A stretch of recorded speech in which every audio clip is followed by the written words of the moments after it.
И здравейте хора, нещо вие ще пробваме дъвката шок. Това е най-кислата бомбона дъвка в света. Това беше бабата Про. За мен е приятел ми Гого, братовчет ми. И да започнем, сега ще отвориме. Така хора, ето Гого. Сега чакайте само върна камерата. Гого, на здраве. Здраве. Аре, 3, 2, 1. Да покажеш двете реакции.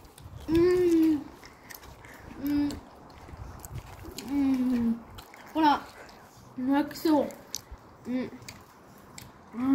Хора, това е ужасно кисело. Никога през живота си няма го. Аз обичам киселото, ама... Хора симулират. Не Не го слушайте, не е вярно.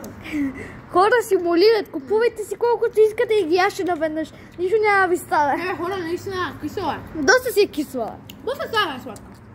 Добре, хора, това беше втора част на дъвката шок.